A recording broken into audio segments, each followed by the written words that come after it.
My name is Brad Pomerantz. We are coming to you from the Cannon House office building in Washington, D.C.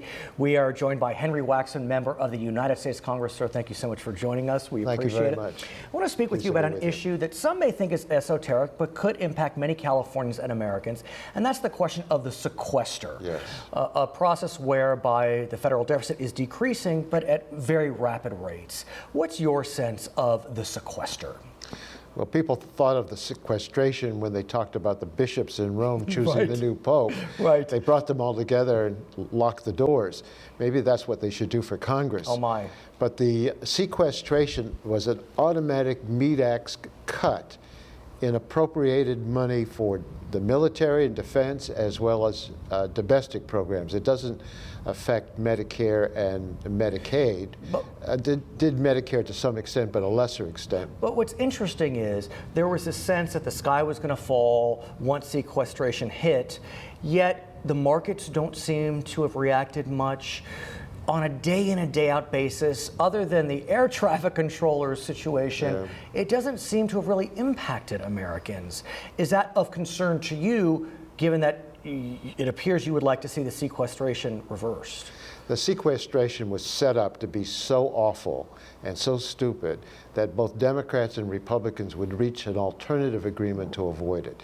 It's now in effect, and it is having an impact. We saw it with the air traffic controllers, but a lot of people are being told they have to go on furloughs, unpaid leave from their jobs.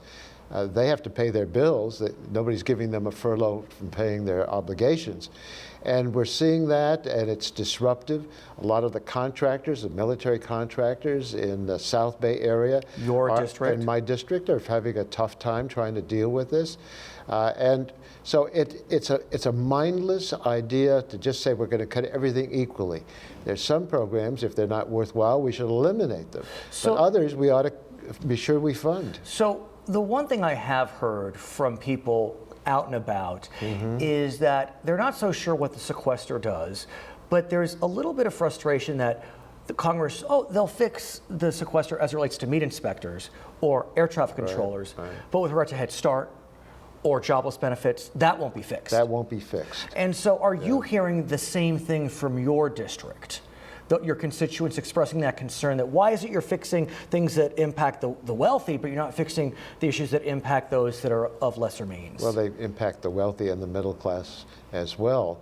But we're not hearing a lot about from the people who suffer the most when they don't get government services, the daycare programs for kids, or the alternatives to nursing homes for elderly people.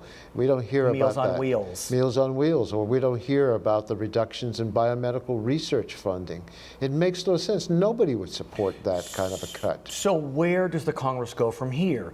There doesn't seem to be a lot of discussion about it. We hear a lot of discussions on immigration or gun control, but sequester, radio silence. The issue is going to come up when we have to raise the debt ceiling again, which means pay the creditors from whom we borrowed money in order to keep the U.S. credit worthiness in the right track. But for better or for worse, there are reports that suggest because the economy is doing better, because more tax revenue is coming in, that day could be pushed off all the way to October. So some could argue it's a blessing or a curse because the sequester discussion won't be resolved until then.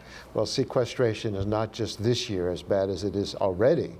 It's going to be next year and the year after unless we change it, and we'll be starting with cuts at a lower point. His name is Congressman Henry Waxman. My name is Brad Pomerantz. This is California Edition.